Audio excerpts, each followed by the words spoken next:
नमस्कार। Class 10th के लिए भारत में राष्ट्रवाद टॉपिक के अंतर्गत आज की इस वीडियो में हम लोग सविनय अवज्ञा आंदोलन की सीमाएं इस विषय पर चर्चा करेंगे। जैसे कि आप पहले जान चुके हैं कि सविनय अवज्ञा आंदोलन में भारत के कई सामाजिक समूहों ने भाग लिया, जिसमें व्यापारी, मजदूर, किसान, अमीर, गरीब सभी लोग शामिल थे। लेकिन कुछ वर्ग ऐसे थे जिन्होंने आंदोलन से पूरी तरीके से दूरी बनाए रखी। तो सीमाओं के अंतर्गत यानी सविनय अवज्ञा आंदोलन की सीमाओं के अंतर्गत हम लोग उन सामाजिक समूहों के बारे में चर्चा करेंगे जिन्होंने सविनय अवज्ञा आंदोलन में भाग नहीं लिया। तो हम लोग कह सकते हैं कि इस आंदोलन में यानी सविनय अवज्ञा आंदोलन में पूरे देश के लोग शामिल हुए, लेकिन कुछ सामाजिक समूह जो ऐसे थे जो कि महात्मा गांधी के स्वराज और सत्याग्रह की अवधारणा से सहमत नहीं थे, विशेष रूप से मुस्लिम वर्ग और दलित वर्ग। ये जो वर्ग थे जिन्होंने सविनय अवज्ञा आंदोलन में अपना विशेष योगदान नहीं दिया। पहले दलित वर्ग पर चर्चा करते हैं। भारत के निम्न जातीय लोग या निम्न वर्ग के लोग दलित कहलाते हैं या अछूत कहलाते थे। इन्हीं अछूत लोगों ने, निम्न जातीय लोगों ने 1930 के बाद से अपने आप को दलित यानी कि डिप्रेस्ड कहना प्रारंभ कर दिया। तो और एक समस्या ये थी कि कांग्रेस पार्टी के द्वारा भी लंबे समय तक दलितों की समस्या पर कोई ध्यान नहीं दिया गया, क्योंकि कांग्रेस के अंदर एक बहुत बड़ा भय था। वह भय यह था कि अगर वो दलितों का पक्ष लेते हैं तो रूढ़िवादी हिंदू जो आंदोलन जो कि कांग्रेस पार्टी की रीढ़ मानी जाती थी, वो लोग जो हैं जो कांग्रेस पार्टी से दूर चले जाएंगे। तो कांग्रेस पार्टी को संगठन की समस्या हो सकती थी। इसीलिए कांग्रेस पार्टी सनातन और रूढ़िवादी हिंदुओं से डर करके दलितों की समस्याओं पर किसी प्रकार का कोई भी चर्चा नहीं कर रही थी। इससे अलग यानी कांग्रेस पार्टी से हट करके गांधी जी की मानना था कि दलितों को अपने पक्ष में किए बिना स्वराज प्राप्त नहीं किया जा सकता है। उन्होंने स्पष्ट रूप से कहा था कि भारत से अगर छुआछूत समाप्त नहीं हुआ तो अगले 100 सालों में भी भारत में स्वतंत्रता यानी स्वराज की स्थापना नहीं की जा सकती थी। वह दलितों के पक्ष में थे, इसलिए उन्होंने जो दलित वर्ग थे यानी अछूत वर्ग थे उसको उन्होंने हरिजन यानी कि ईश्वर का संतान कहा। तो महात्मा गांधी ही वह व्यक्ति थे जिन्होंने दलितों को हरिजन शब्द से संबोधित किया और दलित वर्ग के लिए, हरिजन के लिए मंदिर, तालाब, सड़क, कुआं इत्यादि जो सार्वजनिक चीज़ें थी उस पर समान अधिकार दिलाने के लिए उनके पक्ष में सत्याग्रह भी किया। उन्होंने उच्च जाति के लोगों से, स्वर्ण जाति के लोगों से अनुरोध भी किया कि वो अपना हृदय परिवर्तन करें, दलितों को अपने साथ मिलाएं, अस्पृश्यता यानी कि छुआछूत के पाप को वो छोड़ दें। लेकिन उच्च वर्गों के द्वारा ऐसा किया नहीं गया। इस स्थिति में बहुत सारे जो दलित नेता थे यानी निम्न जातीय नेता थे, उनको लगता था कि राजनीतिक स्तर पर ही दलितों की समस्याओं का समाधान हो सकता है, यानी राजनीतिक अधिकार प्राप्त करना और उसके बाद दलितों की जो समस्याएं हैं उसको दूर करना। तो इसी उद्देश्य से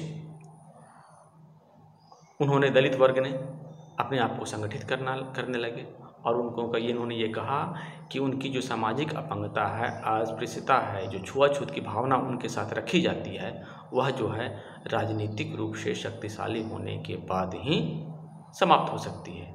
यानी सामाजिक अपंगता जो है केवल राजनीतिक रूप से मजबूत होने पर ही समाप्त हो सकती है। इसलिए इन नेताओं ने दलितों के लिए शिक्षा के क्षेत्र में आरक्षण, पृथक निर्वाचन क्षेत्र इत्यादि की मांग इनके द्वारा की गई और इस प्रकार की मांग रखी गई जिसके कारण, और कांग्रेस पार्टी इन मांगों की समर्थक थी नहीं।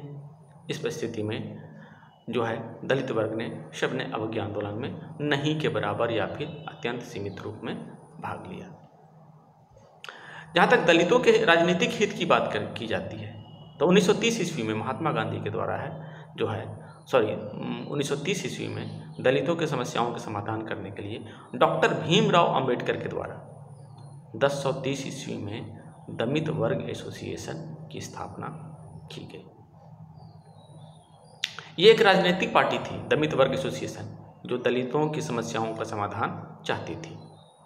और दूसरे गोलमेज सम्मेलन में जो था दलित वर्ग के लिए पृथक निर्वाचन क्षेत्र के प्रश्न पर गांधी जी और अंबेडकर में काफ़ी विवाद हुआ।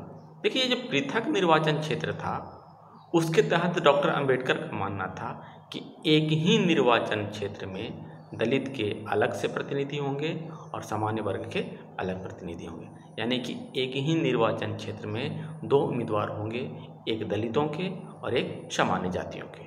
और इसी बात को लेकर के जो है महात्मा गांधी और डॉक्टर अंबेडकर के बीच में काफ़ी विवाद हुआ और मानना था कि अगर, खास करके गांधी जी का मानना था कि अगर दलितों के लिए अलग से निर्वाचन क्षेत्र की व्यवस्था को स्वीकार कर ली जाती है तो समाज में उनके एकीकरण की प्रक्रिया अलग हो जाएगी। क्यों? क्योंकि दलित के नेता अलग होंगे, उनके सिद्धांत अलग होंगे, स्वर्ण वर्ग होंगे, उनके सब कुछ अलग होंगे, तो इस स्थिति में हो जाएगा। तो उन्होंने ये कहा कि पृथक निर्वाचन क्षेत्र से भारत में दलितों के प्रति जो है मतभेद या विरोध की भावना बढ़ेगी, इसलिए अगर इनका एकीकरण करना है तो इस पृथक निर्वाचन की व्यवस्था को समाप्त करना होगा। लेकिन ब्रिटिश सरकार ने डॉक्टर अंबेडकर की बातों को मान ली। इससे गांधी जी नाराज हो गए और अनशन पर बैठ गए। जब गांधी जी ने आमरण अनशन यानी भूख हड़ताल की घोषणा कर दी, उसके बाद जब उनके दबाव में, गांधी जी के दबाव में आकर के अंततः जो है अंबेडकर सहमत हो गए और 1932 ईस्वी में गांधी जी और डॉक्टर अंबेडकर के बीच में एक दलितों के हित में एक समझौता हुआ और इस समझौते को पूना पैक्ट कहा गया। क्योंकि पूना नामक स्थान पर यह समझौता हुआ था, इसीलिए इसको पूना पैक्ट का नाम दिया गया। तो दलितों के हित को ध्यान में रखते हुए सितंबर 1932 ईस्वी में महात्मा गांधी और डॉक्टर अंबेडकर के बीच में समझौता हुआ। इस समझौते में शर्त क्या थी? शर्त ये थी कि प्रांतीय और केंद्रीय विधान परिषद में दलितों के लिए कुछ सीटें आरक्षित की जाएगी। तो ये था, लेकिन इन आरक्षित क्षेत्रों पर चुनाव सामान्य निर्वाचन क्षेत्र के अंतर्गत ही होता था, यानी कि इन आरक्षित क्षेत्र में जो भी उम्मीदवार खड़े होंगे वो दलित होंगे, लेकिन उनको वोट देने वाले जो होंगे वह दलित और सामान्य दोनों होंगे।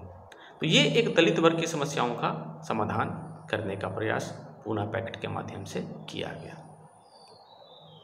दूसरा वर्ग जो था मुस्लिम वर्ग, वह भी जो है सबने अवज्ञा आंदोलन के प्रति कुछ खास उत्साह नहीं दिखाया। कुछ राष्ट्रवादी मुस्लिमों को छोड़ दिया जाए तो अन्य मुस्लिमों ने सबने अवज्ञा आंदोलन से अपनी दूरी को बनाए रखा और इसके कुछ कारण भी थे। एक कारण तो ये था कि असहयोग आंदोलन प्रारंभ होने के बाद कांग्रेस में और मुस्लिम लीग के बीच की दूरी बढ़ने लगी थी, यानी हिंदू और मुस्लिमों के बीच की दूरियां बढ़ने लगी थी। कांग्रेस पार्टी जो थी हिंदू महासभा जैसे हिंदू धार्मिक संगठनों के करीब आ रही थी। ऐसी स्थिति में उनके मन में शंका के भाव उत्पन्न होने लगे कि हिंदू महासभा के प्रभाव से कांग्रेस जो है मुस्लिम लीग को समाप्त कर देगी। और जो एक प्रश्न मुद्दा था, राजनीतिक मुद्दा था कांग्रेस और मुस्लिम लीग के बीच में विधानसभाओं में प्रतिनिधित्व की स्थिति पर। मुस्लिम लीग के जो नेता थे मोहम्मद अली जिन्ना, उनका मानना था कि मुस्लिम को केंद्रीय विधानसभा सीटों में आरक्षित सीटें, यानी उनकी सीटें जो है केंद्रीय विधानसभा में उनके लिए, मुस्लिमों के लिए सीटें रिजर्व कर दी जाए। इसके अलावा पंजाब और बंगाल जैसे क्षेत्र जहाँ की मुस्लिम बहुल आबादी थी, वहाँ पर मुस्लिमों को उनकी आबादी के अनुसार, उनके पॉपुलेशन के अनुसार उनका प्रतिनिधि दिया जाए। तो जहाँ पर ये कम थे वहाँ पर ये रिजर्वेशन चाहते थे और जहाँ पर इनकी संख्या अधिक थे तो वहाँ पे वो जो है बहुसंख्यक का सिद्धांत मानते थे और कांग्रेस पार्टी ने इसका विरोध किया। और जब इसका विरोध किया, इस स्थिति में कांग्रेस और मुस्लिम लीग के बीच में विरोध बढ़ गया। तो यही एक कारण था जिसके कारण कांग्रेस पार्टी और मुस्लिम लीग के बीच में विरोध बढ़ता जा रहा। तो ये दो एक ऐसे वर्ग थे क्योंकि सविनय अवज्ञा आंदोलन से अपनी दूरी बनाए रखे थे।